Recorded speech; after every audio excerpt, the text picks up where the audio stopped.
How much work should you do on an investment before buying it? Hi, my name is Gary Mishuras. I'm the managing partner and chief investment officer of Silverring Value Partners. I also teach the Value Investing Seminar at the FW Olin Graduate School of Business. So I was talking to a good friend of mine who's an investor himself, a very good one, and we were talking about the stock that I told him about, and he said, "Well, I couldn't have bought it anyway. I would have had to do, months of work." And I kind of stopped him. I said, "No, no, you wouldn't have. Come on, that's not a legitimate excuse." And we had a good debate about it. And that made me think about this topic of how much work should you be doing before making an investment.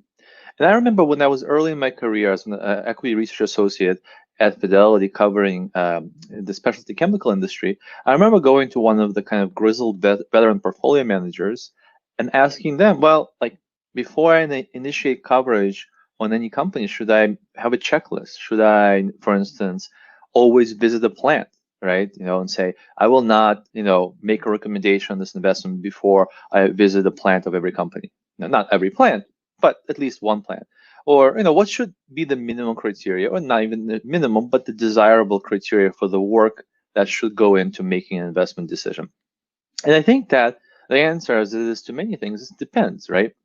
So, and what does it depend on is the important question. Well, first, I think that there is this concept I like to talk about with my students is that the price asks the question, right? And I'm going to repeat this. The price asks the question. What does that mean?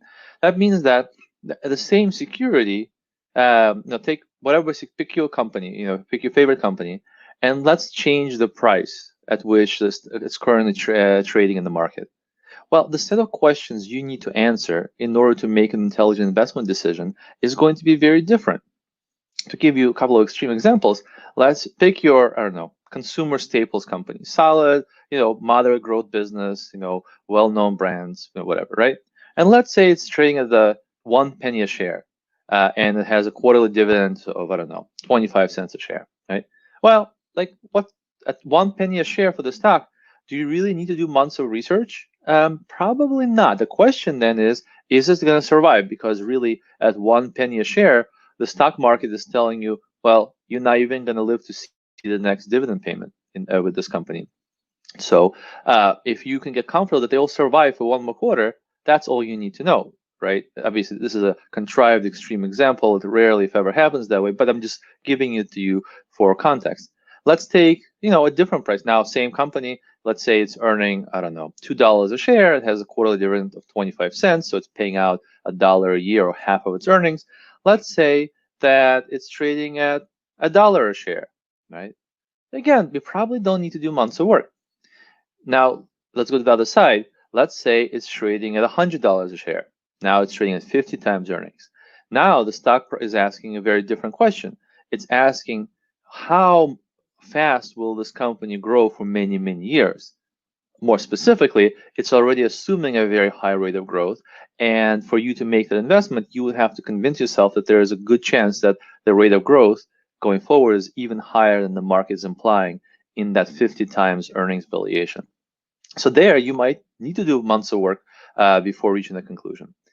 Let's, also talk about another dimension to this, which is, let's say you're investing in compounders, right? Where capital allocation is very important and management's reinvestment ability is very important, because they're going to reinvest cash flows, and that's a big part of your thesis for this, stock. Maybe it's not cheap, maybe it's actually even expensive, but you think it's more than warranted because of the culture, the management, and all of those type of soft intangibles. Well, that's a good example of when you should do a lot of research. You should interview management. You might want to interview people who've known them.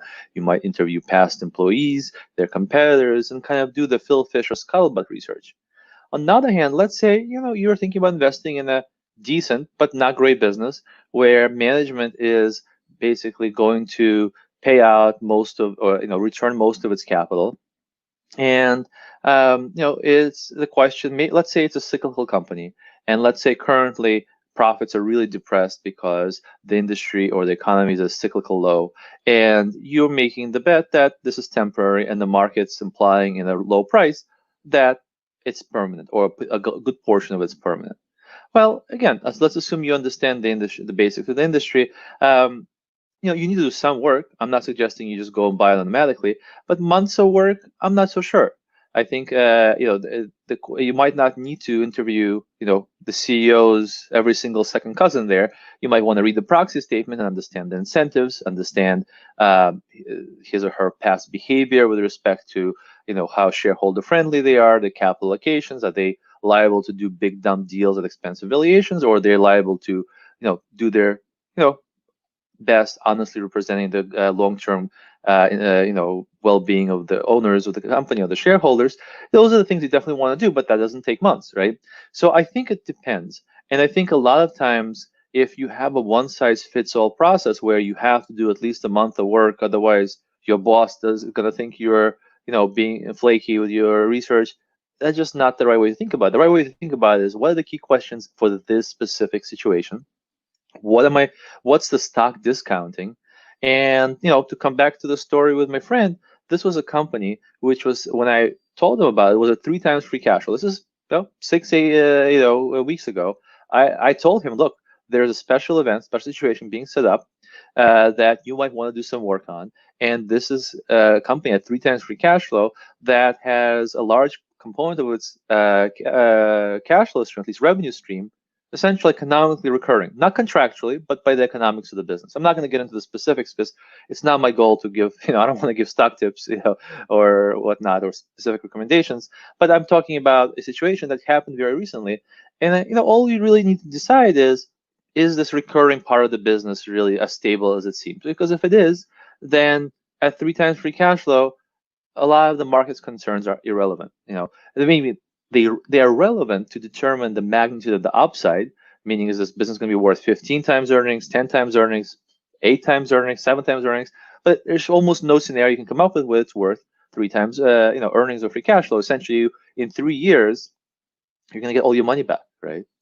So I think that was an example of where he didn't do it for whatever reasons, and maybe, look, he disagreed with me. I'm not saying I'm right. By the way, you could totally lose your money in a very cheap stock as well if those earnings implode. So I'm not saying every cheap stock is a good investment, but in this situation, it was both cheap and there was a very specific reason to think that it was unduly cheap, and it wouldn't take months of work to verify that. It would take some work, and it took me a couple of weeks to do the work. It's not like I did it in 10 minutes that, oh, it's 3 times earnings, I'm going to buy it.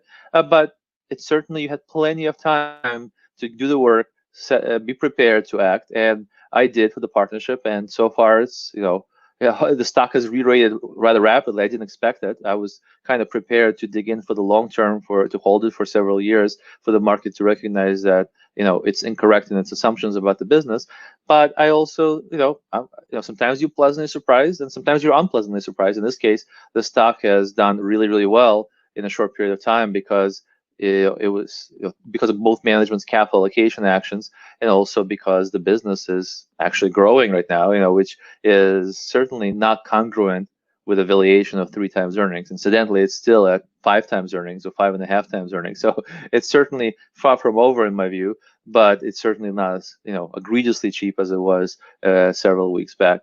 So again, I think what I want you to take away from this is that don't have these rigid rules about how much work you need to do. Have a general checklist of the bare minimum, and then have company specific things of where you want to go deeper. And it will really depend on the nature of the business. You might want to check the quality of its assets if it's a liquidation type thesis, or you might want to check the quality of its culture if it's an intangibles based thesis. But think about why you're spending the time and why it's relevant to this specific situation, not just feel that there's some set of boxes you need to check. So either you feel good about the length of work you've done, or someone else that you deal with, whether it's your boss or your client or whoever, feels that way. I hope this has been helpful to you. If it has, please hit like and subscribe to the channel. Thank you, guys.